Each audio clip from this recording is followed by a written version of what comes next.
Good morning or afternoon, wherever you are, and welcome to this webinar organised by Resilience First in partnership with Intel Corporation. For those of you who are unaware or unable to view the opening video, a Resilience First mission is to build resilience across business communities, whether those communities be defined by geography or special interest.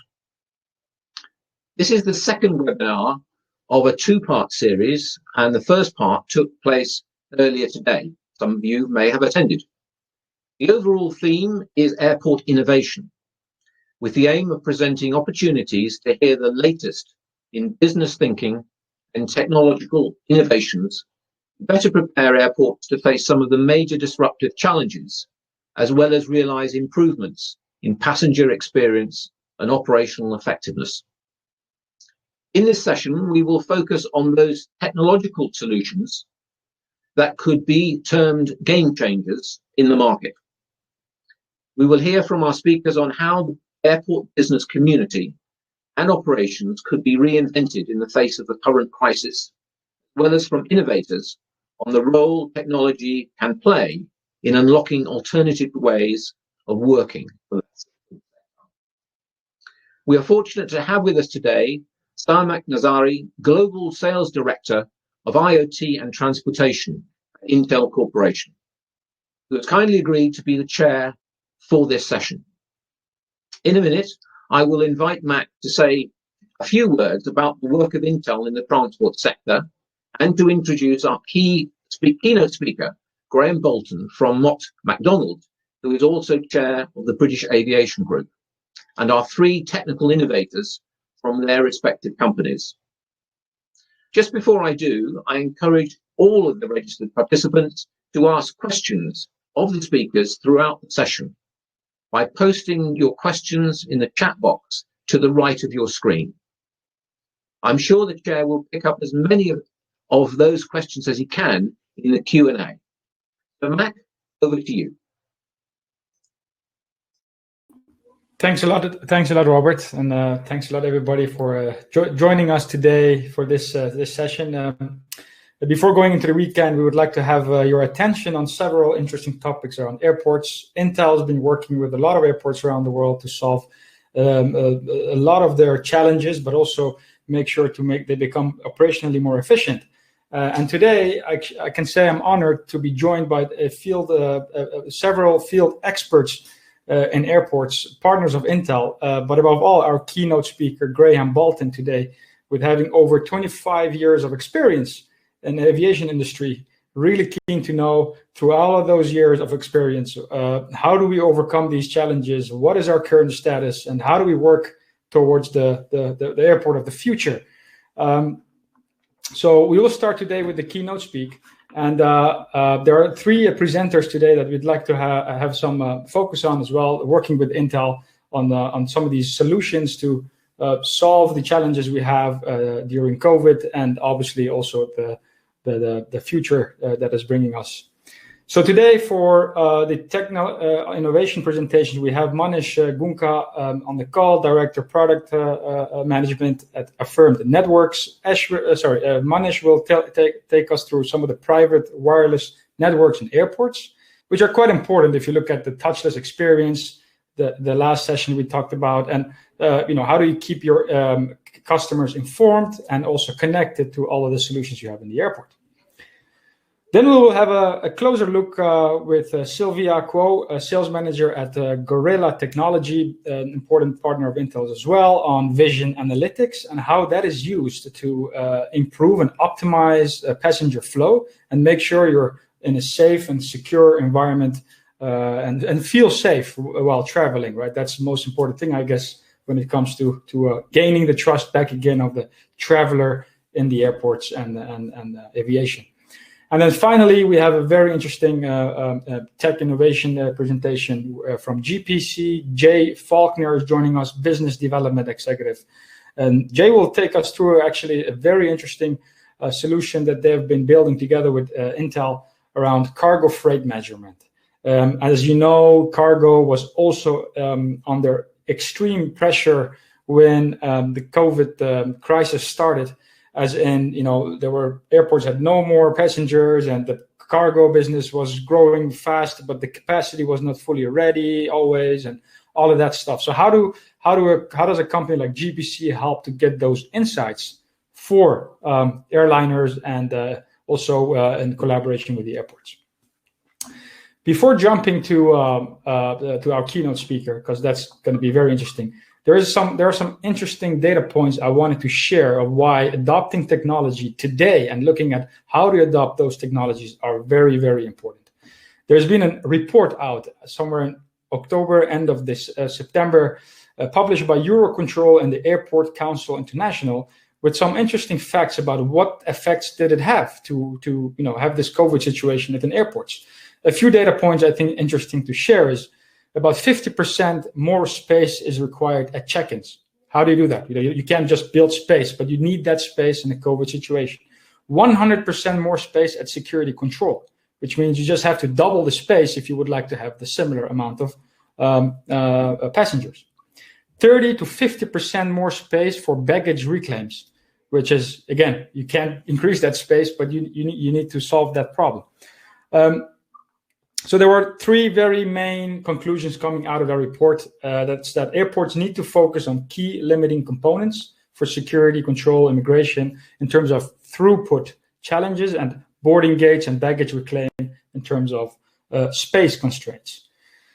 Airports already, are congested before COVID-19 crisis, can expect to reach their maximum saturation capacity at just 60 to 75% of their peak in 2019. This means that some of the airports, they will get already back to normal if they go around 60% of their previous full capacity, meaning that you will have a bigger challenge now because going back to normal is not going to be the same as it was before the crisis. And then to avoid some of the delays and the conflicting requests to passengers, greater harmonization in terms of the COVID measures supporting passenger safety and rebuilding trust is essential across a lot of, I would say, European airports, because this specific research was done in Europe, with London Heathrow being part of it and some others, Stuttgart in Germany. With that, knowing that we will get back to normal with all the new news about vaccines and what we can expect from travel getting back to normal. But already, if we reach 50% of that or 60% of that previous pre-COVID conditions, we have already reached our 100% capacity. So how do we deal with that situation? And I think today we'll have a great insight with some of our tech presenters. But before we do that, please give me an opportunity to welcome Graham Bolton, the president of the British Aviation Group, to give us a little bit of a view of what we are expecting, what the current situation is, and what his view is. So thank you very much, and please welcome Graham. Thank you. So I'm delighted to be here today. I'd like to thank Resilience First, Intel, and all of the supporters that have made this event possible. Before I give my perspective, I think it's perhaps worth just giving a bit of background to where I sit from a British Aviation Group perspective.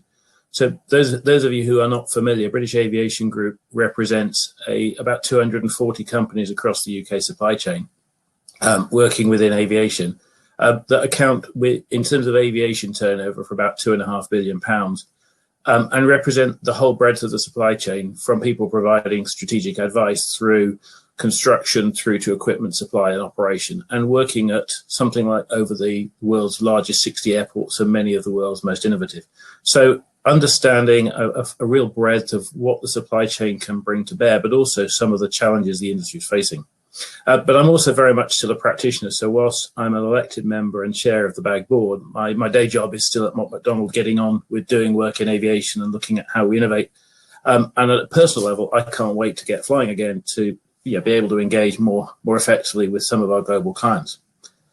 I think as we start looking at COVID and the challenges it's presenting, it absolutely is a global challenge, and it's very much going to be a catalyst for change. As we look at it, though, I think it's really important that we don't just come at it from a UK-centric perspective. that the UK has been perhaps more heavily impacted than certain parts of the world, and that's the nature of our industry and the way that COVID has affected us, but also our global connectivity. That if I look at other regions, particularly where there's very strong domestic travel, that the impact has been much less. And I look at other parts of the world which have much lower levels of COVID impact, and for example, look at China and the level of airport development, it's still very, very significant. So whilst it is a global challenge and we have to respond to it globally, we need to recognise that the UK is not as bad as it is everywhere else. The UK is worse than it is in other places. I think as we look forward, my premise is there will be a recovery, and that recovery is going to be based on some form of combination of bubbles, testing and vaccines. All of the news on vaccines is really good and upbeat for the market. But I think even before vaccines, there are measures being put in place for regional travel corridors or travel bubbles.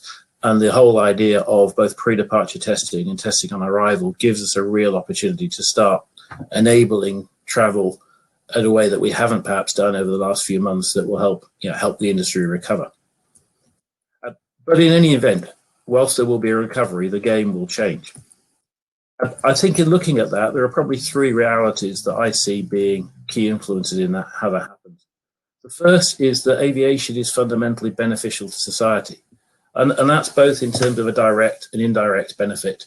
The aviation does make a really significant financial contribution to local communities. If you look, for example, at the dividends of some of the publicly owned airports and what that contributes to the local community and enables development opportunity for people who live in and around the airport, it's absolutely essential. There's obviously the direct local employment, but there's also the wider catalytic benefit we generate by allowing people to move around the world. But there are wider considerations beyond the economy, and those include, those align very much with the UN Sustainable Development Goals. Obviously, aviation helps connect families and communities, particularly in more remote parts of the world. It allows us to provide access to education and health. If you think about both education and health programs in the developing world, but equally access to universities, to schools, the number of people who travel to be able to get educational opportunities, it's only possible through aviation. It does provide opportunities for distribution of wealth. The movement of goods through cargo is absolutely fundamental for some developed and for some emerging economies.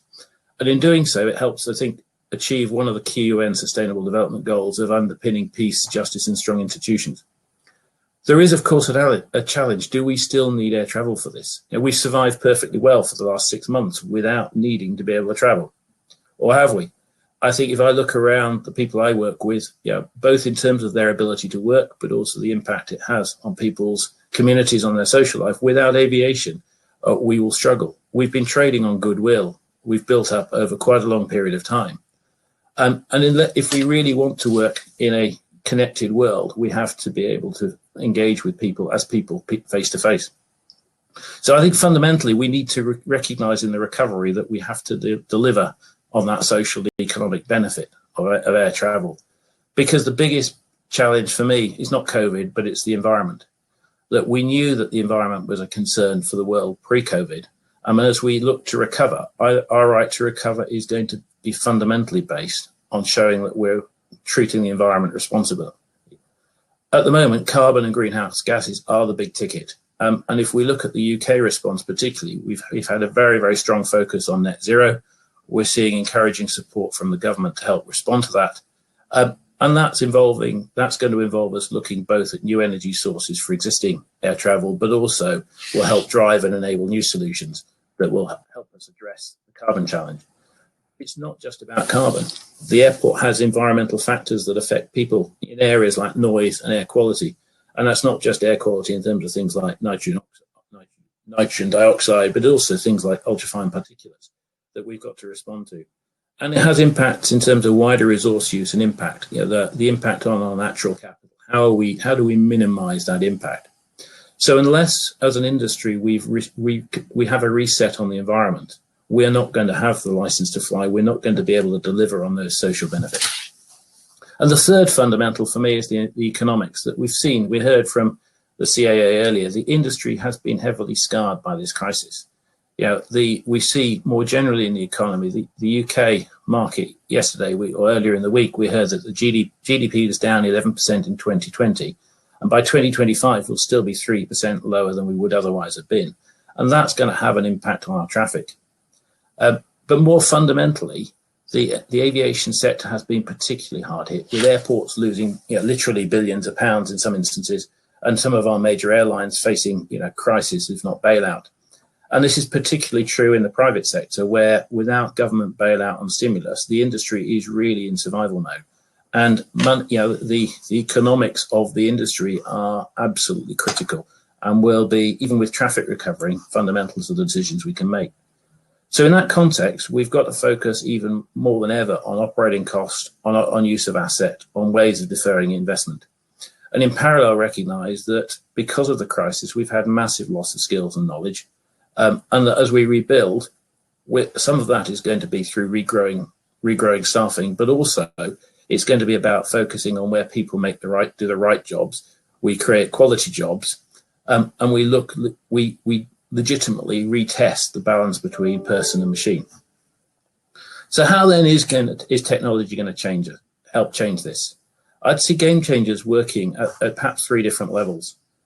The first one being at a macro level, at a system level, that in terms of our airspace, we are going to need to have to renew some aging systems.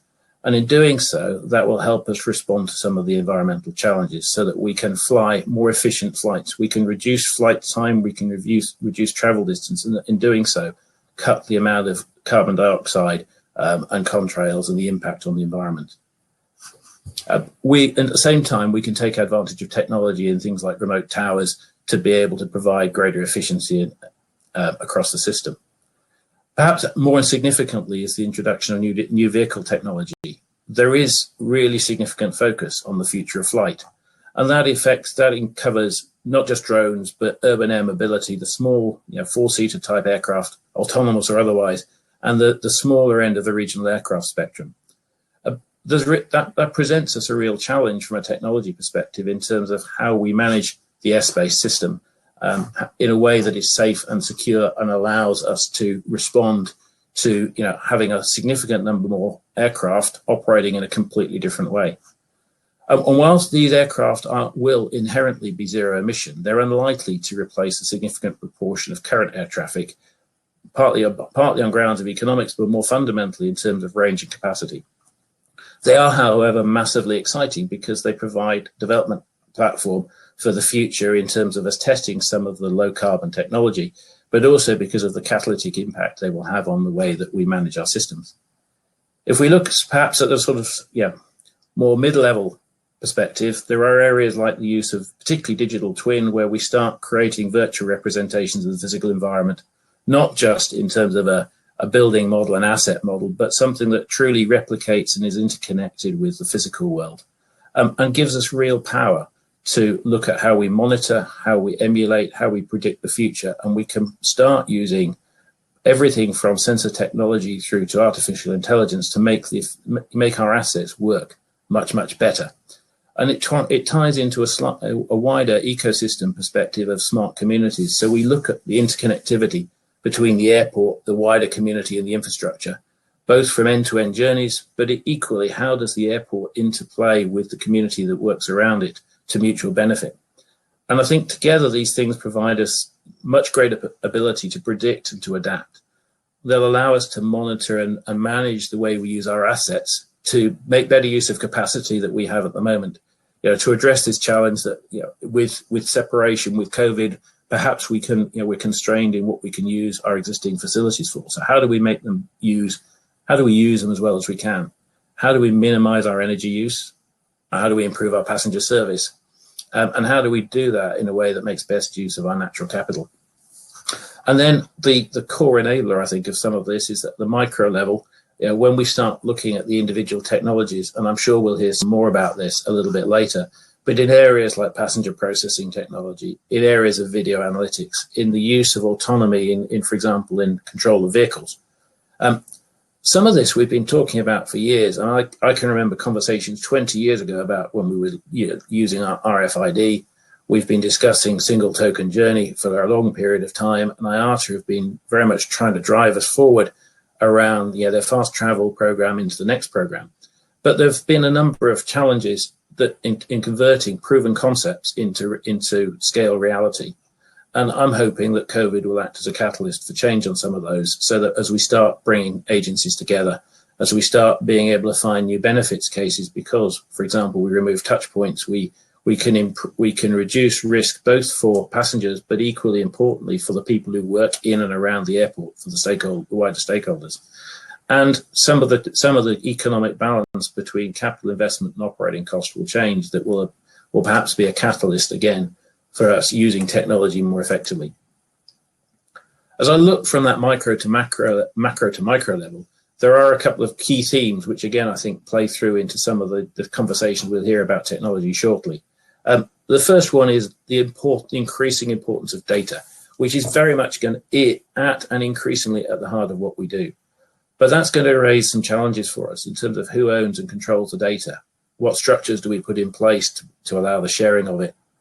How do we do that in the context of GDPR, which has, in my mind at least, been one of the barriers to the use of some of the identity management that we could have used in airports over the last 5 years? And how do we absolutely provide the security that people expect? I think there's a theme around automation and the way we can use that in both in analysis and operation. But there are some challenges. Algorithm has become a dirty word at least in the UK, in the context of some of the challenges of the education system over the last 12 months. But we need to rely on algorithms to be able to do what we want. I think there's a real challenge, particularly as we start thinking about use of technology for security and for management of airspace and for autonomous vehicles. How safe is safe enough? How much safer does a machine have to be than a person before we trust it with safety critical roles? And how do we address the moral dimensions of who makes the decisions in an autonomous world and who's accountable for them? And I think the final one in terms of enabler is the digital infrastructure itself. Do we understand what's needed in space and power? How do we safeguard for progressive development where we can't afford to do everything today, but we want to be on a trajectory that allows us to reap the benefits that technology can offer over the midterm? So how will the game change as a result? Well, personally, I don't see us moving away from main national and regional airports of the typography we have today within the next 10 to 20 years. Because fundamentally, if I want to fly from here to Australia, I'm still going to be doing it on something that looks very similar to what it does today for at least 10, if not 20, 30 years. But some measures on sustainable aviation, particularly the use of sustainable aviation fuels, will allow traffic to grow, our traffic to recover, whilst meeting the obligations we have in areas like carbon under the Paris Agreement. But there is going to be massive pressure to make best use of existing asset as we do that. And that will be very much reliant on technology. So I think there'll be three areas that will change the shape of what we mean by an airport. I think the first will be the air mobility. As we start, existing airports have to accommodate the new form of traffic, but we have growth of vertiports in urban areas. There will be a blurring of boundaries between the airport and the urban environment. It's more than just an aerotropolis, it's a truly connected community. And the third will be the energy infrastructure that we need to support it. So the game's changing, and that's perhaps nothing new. If you look at the way the sector's changed in the last 100 years, it's been dramatic, but actually a remarkable amount of what we do remains the same. If I look at analogy from cricket, I think the growth of the short form of the game has opened the game up to a whole number of new audiences. But actually, it still is about a wicket, a bat, and a ball. And actually, many of the traditional forms coexist still alongside the new. So I think that's going to be very much a model for aviation. I'd like to leave us, though, with three thoughts. The first one is that all things are possible, but not everything is beneficial. I think we have to, as we look at technology and process, say, why? Show me the problem and show me the benefit. The second is a quote from a futurologist that has stuck in my mind, which is the future is overthought and underimagined. And I'd encourage us to be open, to be reflective on what technology might be able to allow us to do, open our minds a little bit to what might be possible. And the final one is that all things will change. We've seen, I think, with the COVID crisis in the last 12 months, actually, many of the things that we thought were certain are different. and we need both resilience and agility to respond. And with that, I'd like to hand over back to hear more about the exciting technology that's going to help allow us to deliver some of this. Thank you. Thanks a lot, Graham.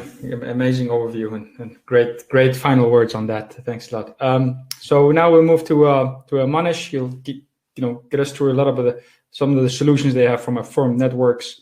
Been working with Intel for a while. So Manish, the floor is yours.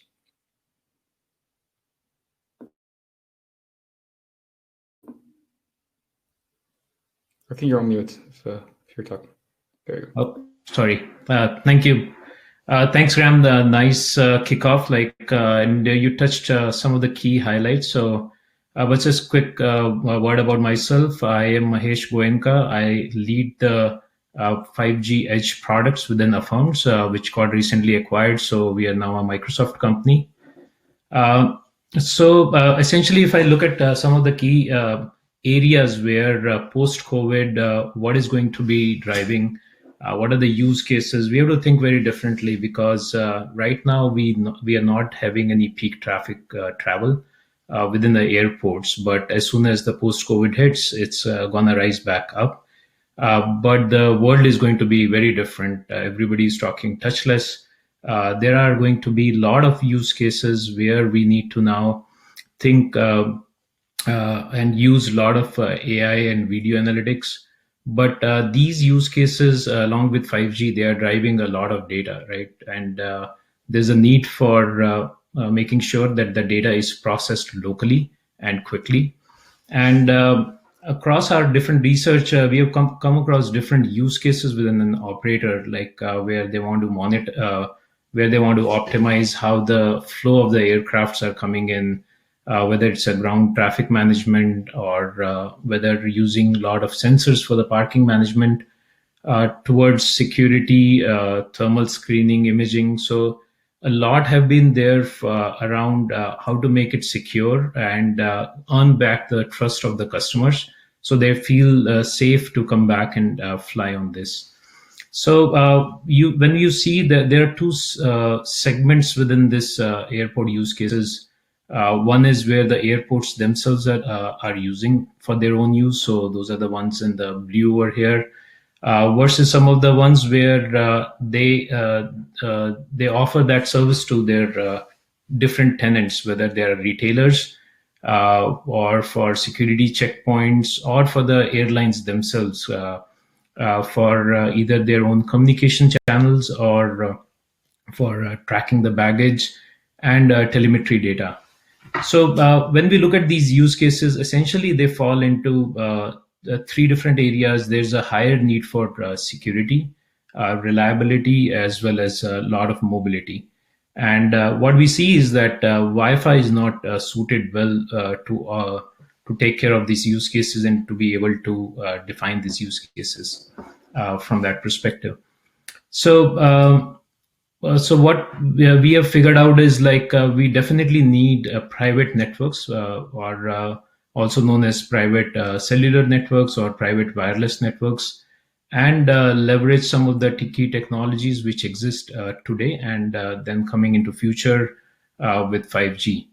So we see there is a lot of business value these use cases drive, whether it is creating revenue from the retailers. Essentially, if you look at most of the retailers today, they have old T1 lines and they are using old kiosks to do the payment processing. But into the future, everything is going to be touchless. That is where you now need wireless networks which can quickly do the processing. And of course, the cost economics needs to work as well. Now, coming on to the airlines, when the airports have many airlines, and there is a bigger need for connectivity as a service for them, essentially. And what airports can do is set up these private wireless networks, and not only offer connectivity within an airport, which is secure and reliable, but as well give them a way to roam outside their own network. So essentially, that's a partnership model you can have with the existing operators. And for their own consumption, airports needs to, there's a greater need for security as well. So there's a lot of cameras and other sensors they want to figure out, like how to optimize, where to schedule the airlines to, which gates they want to go to. So there's a lot of pressure on the airports to be more cost efficient and effective, while there's a need to modernize the networks to be able to handle the amount of data being generated for these different technologies. And eventually, of course, there's a need to reduce the cost and generate and monetize on these things. So there are a bunch of these use cases, and there's an ever-growing need to essentially monetize as well. So moving on to the next slide over here. So there's one business model over here we envision where airports can essentially monetize, and of course there are a lot of other ways too, but we have talked to different airports across the geographies, and one of these business model is like an airport, and this is an example over here. An airport can essentially contract an MSP, and MSP can be a system integrator, or it can be your operator, like for example it can be Vodafone or AT&T, or for that Verizon. So those represent some of the operator. So they can be an MSP who build a private LTE network for you, or a private 5G for the operators, and they can use the same private network to not only onboard their own use cases, which we talked about, like as themselves, but they can offer that service towards their multiple tenants, right? So for example, the tenants can be a retail location where retailers are using the voice data or IoT connectivity services for themselves to do the payment processing or any AI ML services. Or they can be airlines which are using for their ground operations for employee safety, or for example, to be able to offer a connectivity service for their premium customer. For example, some of their customer, like let's say American Airlines, United Airlines, somebody's customer goes into their lounge and they want to offer a connectivity service, they can provide that service to their premium customers. So they can be a tenant.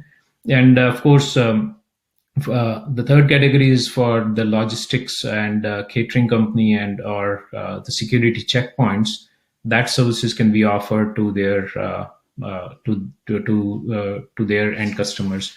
So when you look at the model, an airport can be a mediator while they contract these to building a private LTE network for their end customers. And what it helps you is like you create a multi-tenant system, and depending on the value generated, you can monetize the same network not only for your own consumption, but also towards your other tenants onto the same system, essentially. So, sorry, I don't know why it went. Presentation now. Excellent. Thank you very much, Manish. This is a great intro. I think we should move now, conscious of time, to the next presentation from Gorilla. Oh, okay.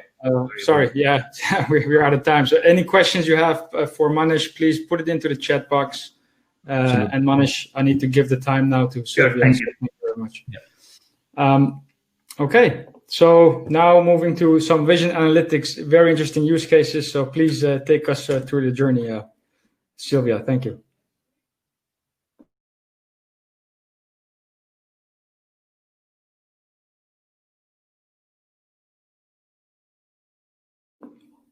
You're on mute, maybe. Are you on mute? There we go.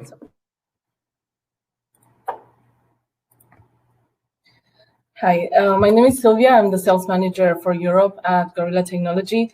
And today we'll be discussing what air travel will be like and how video analytics can help.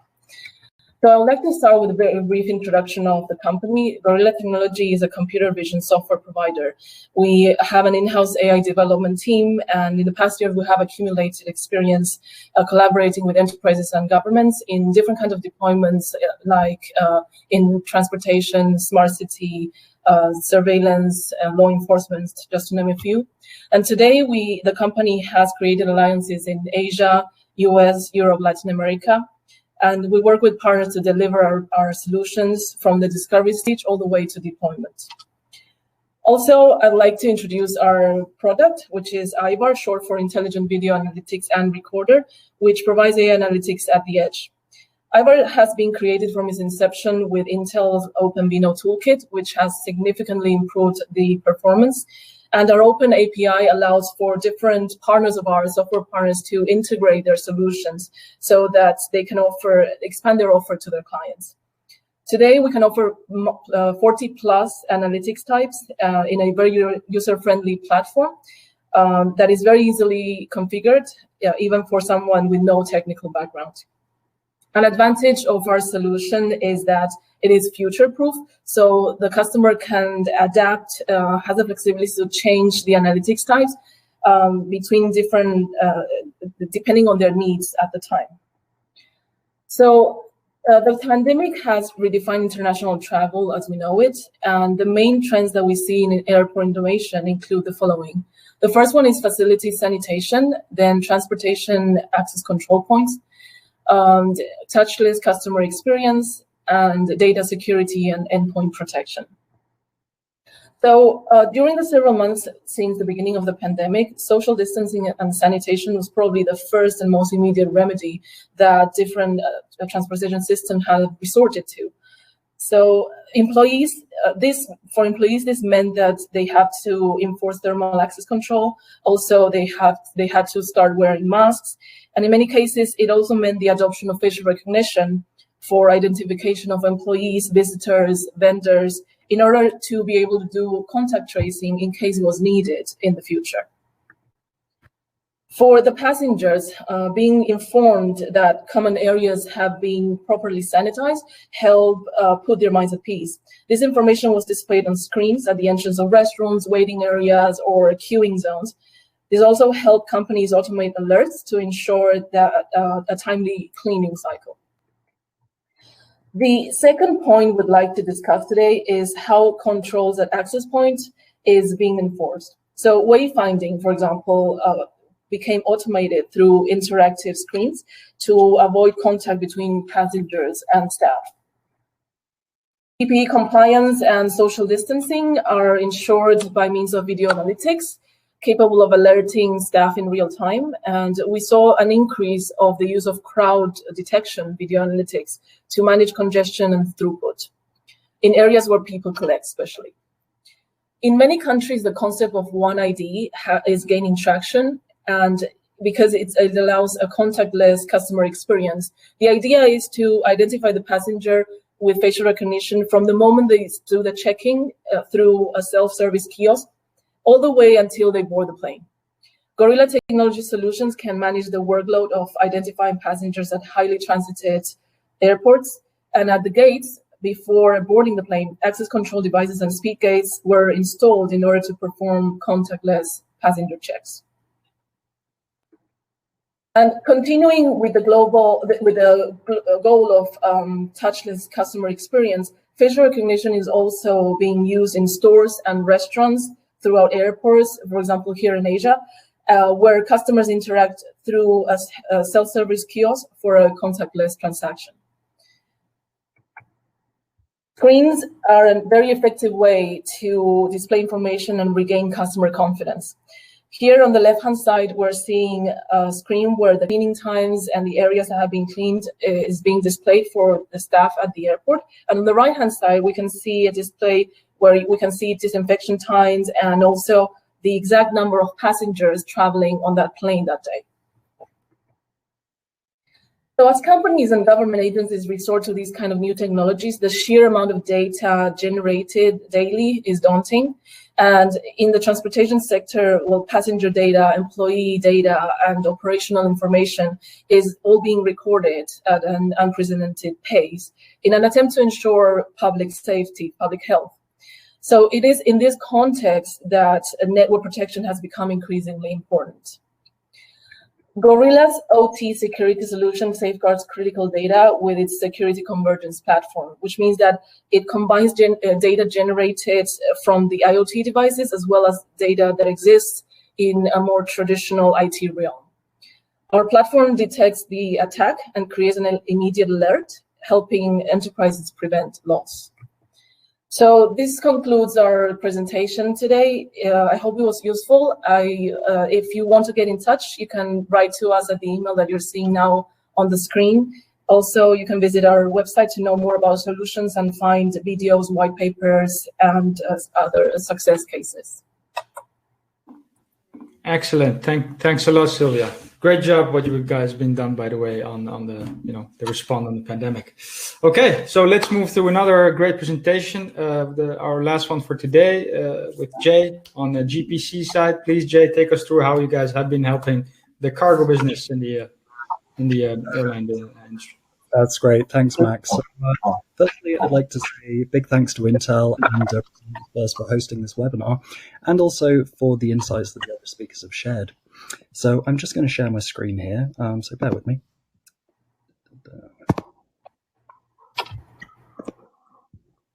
Okay, so please let me know when the presentation has come up. Yep, I can see it. Can all see it? Okay, perfect. So, right, just bear with me. So my name is Jay, and I'm a business development executive for GPC Systems. My background is within data capture solutions for supply chains, and as soon as I saw this technology, it was something that I immediately wanted to get involved with. GPC as a business, we are essentially an R&D and innovations business, and our whole product set is built around Intel's new RealSense camera. They developed this piece of software hardware with the idea that of setting the new industry standard for 3D depth measurement.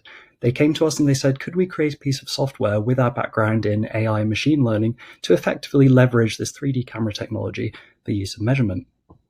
Initially, our director's background was in the medical industry, so we used this for measuring things like wounds in patients and tracking their progress.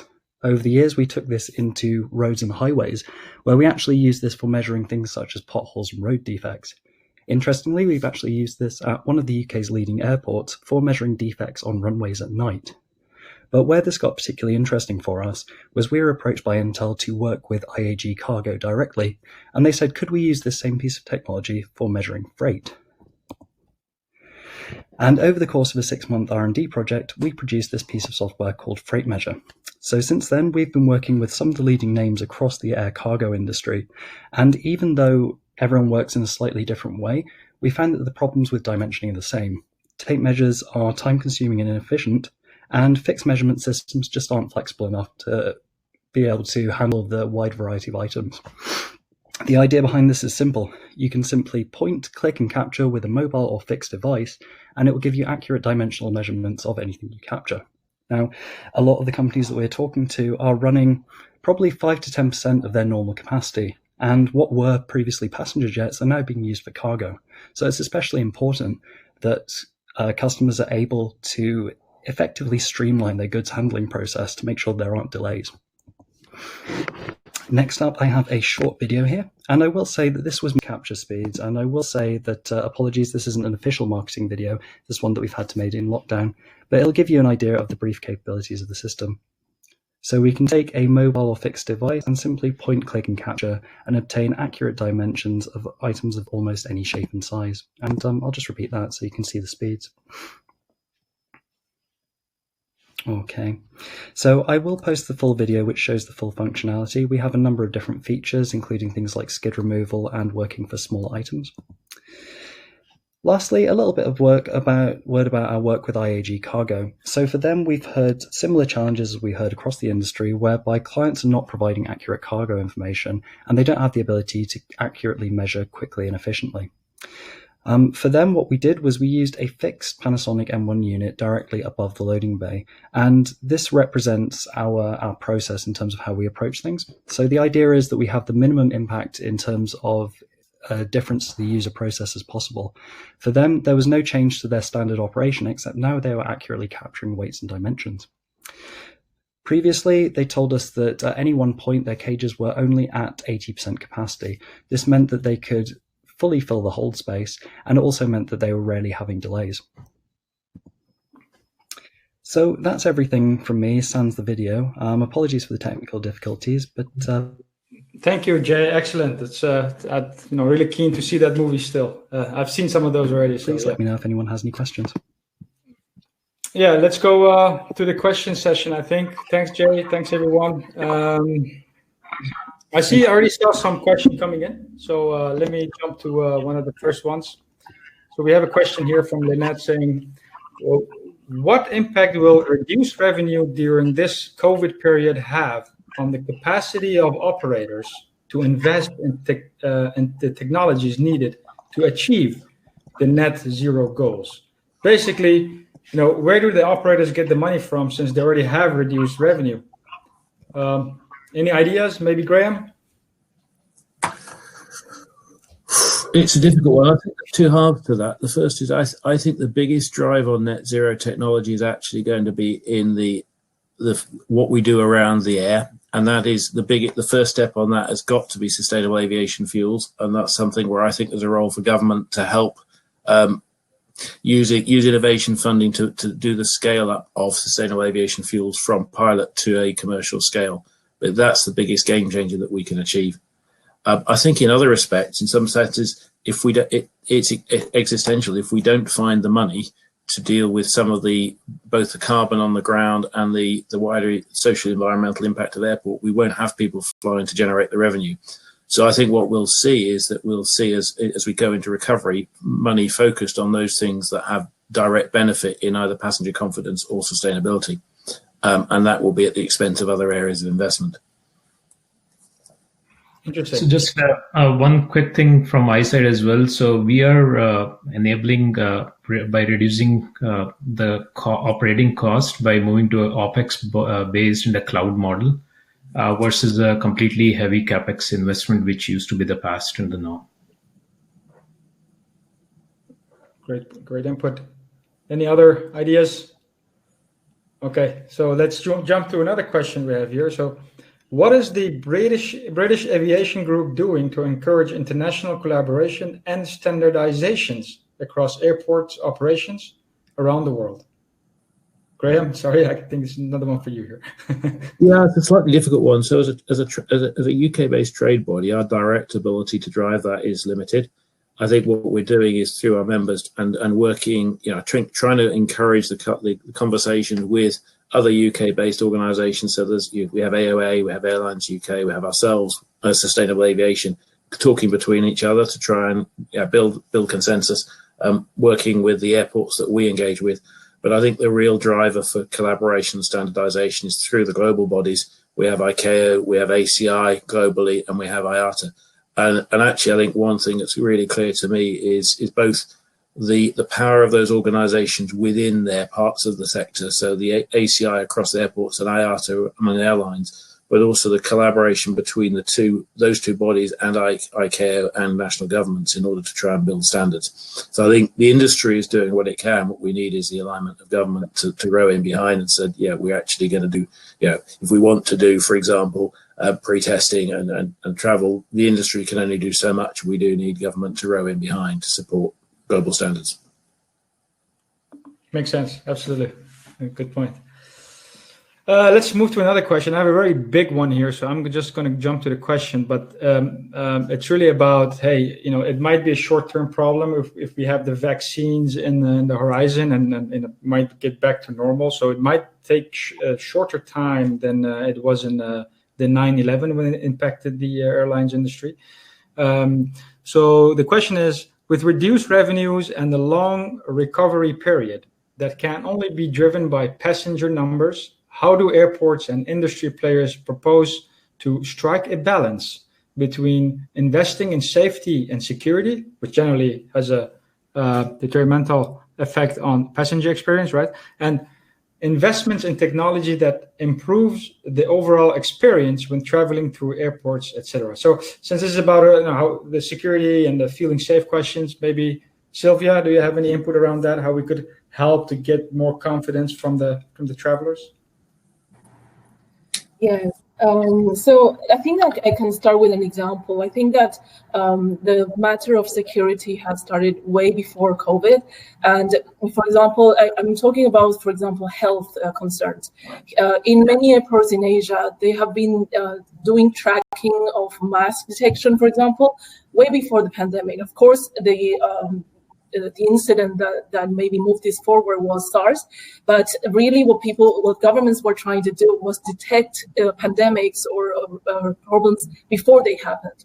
So nowadays people are making sure people are wearing masks, but 10 years ago, what the government airports were tracking was where were people, if there was a cluster of people wearing masks because they were ill. So you could trace that back to the flight, and you could see where those the people were coming from, what country they were coming from. This is just an example to say that this kind of investment, it might seem costly, but in the long term, actually, it's something that will help the operations and make actually it's more impactful over time, and it's not something that is a short-term remedy. Not sure if I answered the question. Yeah. No, definitely. So yeah, it's just how do we increase that confidence with the traveler, right? That's I think a good point you're making there on how to use technology there. Then we have another question here coming up. So this is interesting. What one technology other than the vaccine will increase the passenger confidence the most? So yes, we talked about the security piece, about informing the passengers, as you said, Sylvia, about cleaning times and timetables and stuff like that. But what else can we use in technology beyond the news of having the vaccine to make people feel more safe and come back to the airport, really? Yeah, so apart from all of this information, like I said, and I make the emphasis of this because being informed, having clarity of the situation just makes people's mind be at peace. So I think we have seen an increase of screens around airports.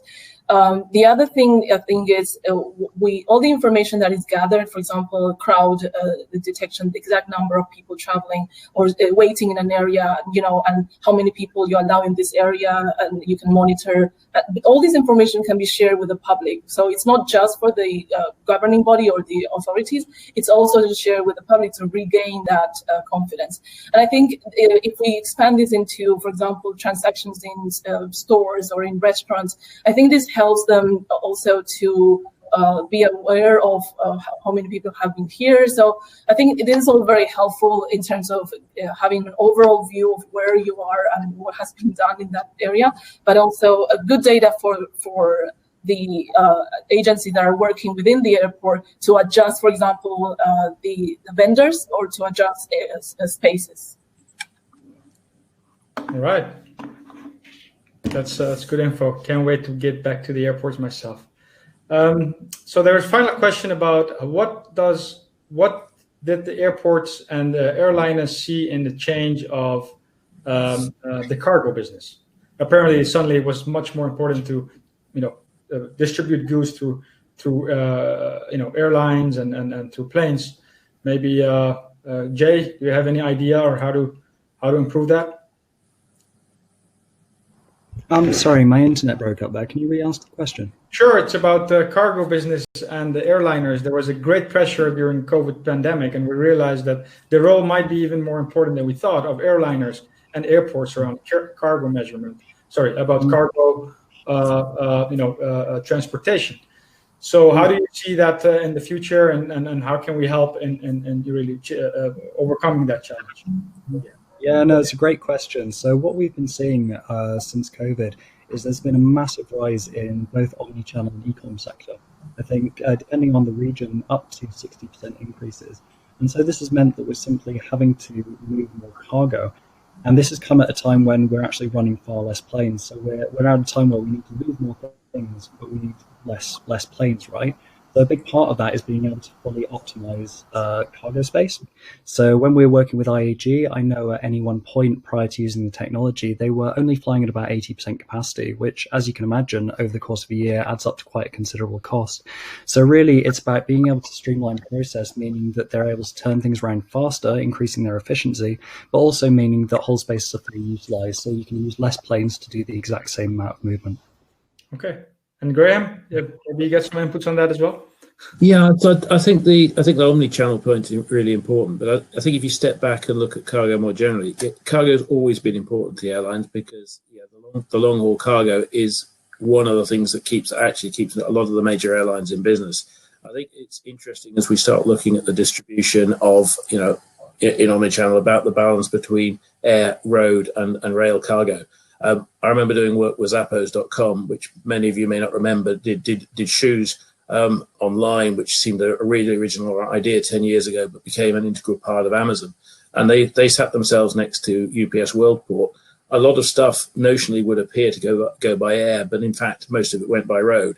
I think the thing for cargo is about that integration of an intermodal solution that allows us to look at, I've got air, I've got road, I've got rail, I've got sea, and I can optimize the solution based on capacity on the day.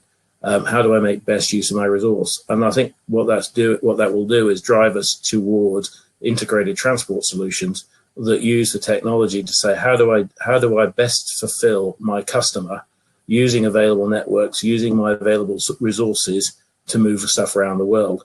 Inherently, in a sustainable solution, we ought to be looking for the lowest carbon way of serving the customer. And we will do that because we use that integration of people, the process, and the technology, and the technology we heard about today, an integral part of that. Excellent. So basically, understanding your resource planning much better by making sure you have all those insights real time. Okay, great. I think we're almost out of time here. Thanks a lot, everybody, for your contribution, and I will hand the word back to Robert to give the final words on this great webinar. Thank you very much.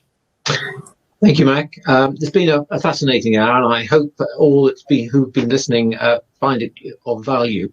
On behalf of Resilience First and all the participants, I'd like to thank the speakers and the chair for their superb contributions today, as well as, of course, Intel for partnering this. And I'd like to mention also the Airport Operators Association, ADS, the British Aviation Group, and the Institute for Chartered Accountants for England and Wales, and the Institution for Engineering and Technology for support in this event. We will be circulating a short summary in due course. And finally, please do join our next webinar, which is next week on the 1st of December, when we'll be going down to ground by hearing from the Managing Director of TfL on the problems he's facing in the light of the pandemic. So all it leaves me is to conclude. Thank you for attending, and have a very safe and enjoyable weekend. Thank you. Bye-bye. Thank you.